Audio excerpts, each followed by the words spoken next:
What is going on, guys? It is jgonascar, and I have just returned from a week-long trip to the Jersey Shore, staying safe, of course, because of COVID. And when I got back today, I was going through my email, and I found that a diecast that I had just ordered last week just came in the mail today.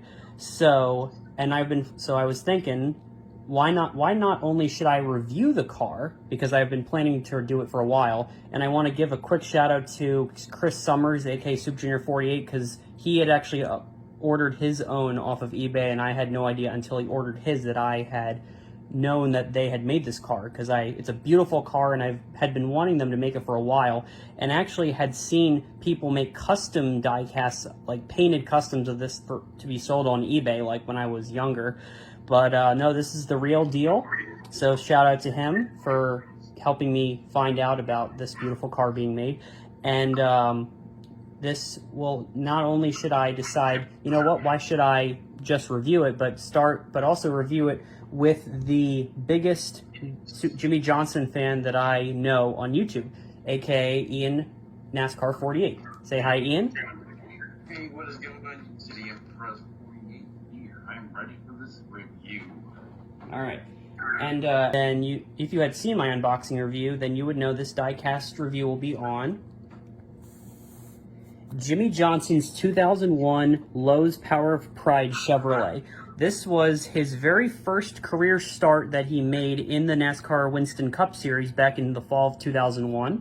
He ran three of the three races with this scheme, the first of which he actually ran on, which was the 2001 Fall Charlotte race on October 7th, 2001, which not only was my grandmom's birthday, but also the first day of the official start of the War on Terror when we invaded Afghanistan after 9/11.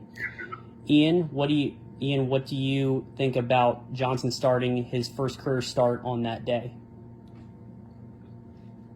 I think that it was a good way to start his cup career. No better track than Charlotte. Unfortunately, he was part of a wreck. Not a good way to have your first career cup start, but wow.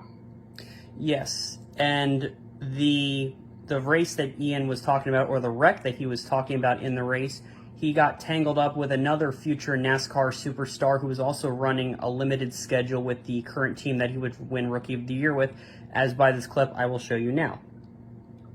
He just turned down to avoid the wreck. Right here, he just cranks her down, gets it sideways. Oh, look at Gordon again. See all those bullets dodging around that 24 car. Man. Newman did a good job at missing Jimmie Johnson. Yes, that is correct. Jimmie Johnson, in his first career start, ended up getting tangled up with Ryan Newman, who would end up beating him for the 2002 Rookie of the Years, who was also running a limited schedule in the 02 Penske car for Roger Penske. And Johnson finished 39th that race, and he would have two more starts, as I said, in the 2001 season with this car. His best coming in the next race that he started, which was the Homestead race, in which Bill Elliott would win his first Winston Cup start since 1994 at Darlington. And then Atlanta, where Johnson finished 29th, 3 laps down, and Johnson finished at Homestead on the lead lap in 25th. So, 360 review of the car. NASCAR Classics, estimated 1948. I've been really happy that NASCAR has been making more of their old historical schemes in the past couple years, because even I didn't even realize how certain legendary drivers drove one-off or very limited scheme rides that would end up kind of being a part of their storied careers. So NASCAR Classics, estimated 1948. 1948, Jimmie Johnson 48, ages 4 and up, 360 review. Jimmie Johnson 48, Lowe's Power of Pride, first career start, 2001 Monte Carlo limited edition. The code. Action Racing Collectibles, still the choice of champions, ages 4 and up. The barcode, and the NASCAR hologram with the QR code on it, a new addition to more recent released NASCAR diecasts. And let's go ahead and open it up.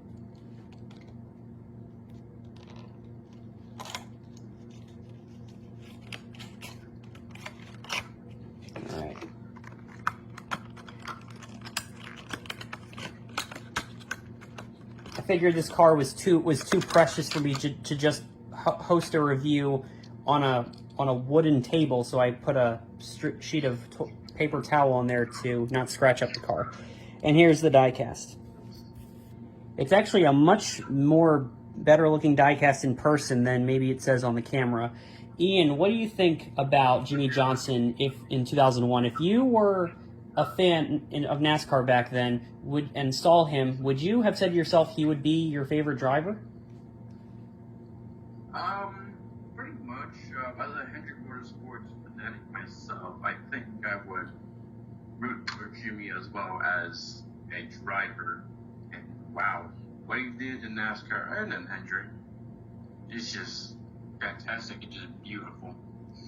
Yeah, because just like in every other sport, you have NASCAR drivers who do really well in the lower series and then just suck in the Cup Series, like let's say Ricky Stenhouse Jr.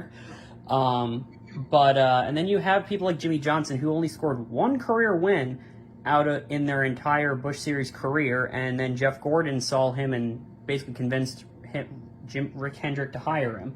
And now, 20 years later, he's now in his final career full start, which sadly, if you guys remember last week at the Brickyard, he was not able to complete his last Brickyard 400 due to, unfortunately, being a victim of the coronavirus. Now, Ian, what do you think about this being Jimmie's final season? Do you think it's a good time for him to leave, or do you think that he should have waited another year to have a full season to complete one final lap? Personally, I knew he was gonna announce retirement, but I just did not know it was this soon. Yeah, I'll be honest. I was thinking that Jimmie Johnson was probably going to retire at some point soon, especially when Chad Knaus left the team. But personally, if I were him, I would have retired next year just so his last season can be a more fluid schedule for like Jeff Gordon's was 5 years ago. But it's his choice, and I think Johnson, unless I recall, Johnson seems to be interested in trying to drive for the Indy 500. I could be wrong. I heard he wants to test Indy cars, which that would be great for him to do it. I think he definitely could, if he branched out more, I think he could show how talented he really is as a driver. I'm actually surprised if he really does the Indy 500. I would be surprised because he always said he only wanted to do road course at IndyCar. I just never expected him. I just never expected him wanting to do at least one over at Indy. Yeah. All right. So let's go over this car. Main colors are dark blue, white, and red. So you have main sponsor Lowe's, Chevy Monte Carlo. I don't know if it's just the mold of the car or this is just how the cars looked back then in 2001, but it's definitely a different shape than what I'm usually used to seeing in older racing champions type diecasts. And the Power of Pride, I'm sure, definitely was added on there after 9/11. So this kind of makes this car more American. So, like I said, main sponsor Lowe's, Chevy Monte Carlo. You got the Goodyear tires, the 76 fuel, NASCAR, 3M, EA Sports, a bunch of other little sponsors, 48 other little sponsors up there, which the camera cannot completely focus on. Power of Pride, Quaker Safe, I believe that's what it says. Power of Pride, American Firefighters Heroes for All, another 9/11 tribute decal. Power of Pride, 48, 3M, Gatorade, Haas, a little bit Haas, he was 2 years away from funding his own team. EA Sports, Gatorade, Goodyear tires, and the 76 racing fuel. So the basic design of this car, since it's you could call it a prototype diecast, since Johnson wouldn't go full-time in the Cup Series until 2002, it's not really going to be the most interesting detail. But for the front of the car, you mostly have it's mostly just, the bottom is all just dark blue. And Lowe's, they sponsored Mike Skinner, who was Dale Earnhardt's teammate in the beginning of the year. And then I'm not totally sure if Lowe's decided to sponsor both decided to do 2 cars and then just go full-time with Hendrick after the year, because Mike Skinner didn't even complete his final year at RCR in 2001. Although Robbie Gordon would actually end up winning with the Lowe's sponsorship in New Hampshire in 2001, which was the race that was scheduled after 9/11 that was postponed till after Thanksgiving.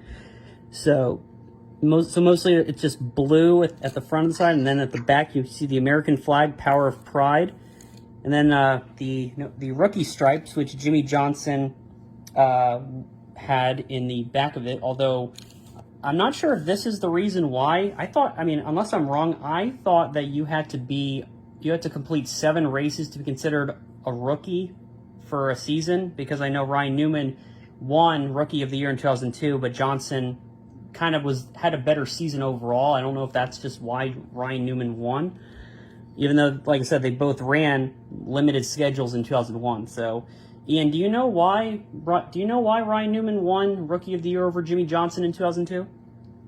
I believe Newman was a bit more consistent than Jimmie was, because there were like some bad races Jimmie had, and I just feel like Newman was just more consistent.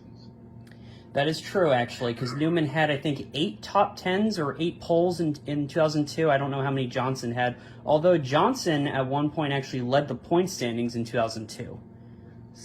So I would have personally thought that's what got him Rookie of the Year, but I mean, I guess their rules are different than mine, so can't really complain, because they both had great seasons that year. Although Johnson would end up overall having the better career. Actually, it's amazing they're still there today. Although I don't know when Newman's going to be retiring. Thank God that that 2020 Daytona 500 last lap crash didn't end his career. He's immortal, I'll tell you that. Yeah, Newman, and that's the other thing. Newman's gone through harder crashes than Johnson has. Like, has Johnson even ever flipped in his career? No. Yeah, him and I think Kevin Harvick have. I don't think I've ever seen them flip in their careers. Whereas Newman's gone over, 03 Daytona, 09 at Dega, 2020 at Daytona. That dude's been through a lot.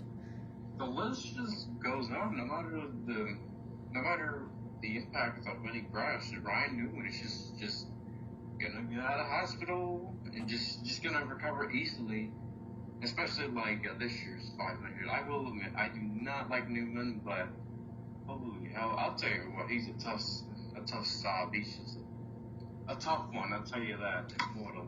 I don't know the other drivers like that. Yeah, he's a tank with legs, pretty much. All right. Yep. Yeah. So let's do a 360 review of the car. You got the driver's side, the back, then you got the right side, and then you have the top. All right, so for a rating of this car, definitely a 10 out of 10 from a historical point of view. The scheme itself may not be great, and I'm sure when people were watching that car go around the track, they didn't realize what they were seeing, but from a historical point of view, this is an absolute solid 10 out of 10. Ian, what would you rate this car? I just love how simple that paint scheme is. I know it's not a perfect scheme, but I just love how simple it looks, especially with the colors. It just goes to low. I'll just go like 8 out of 10. All right, cool. So that is pretty much it for you guys. Thank you guys so much for watching, and I will see you guys in the near future. Thank you all for watching. Julian, thank you for having me here.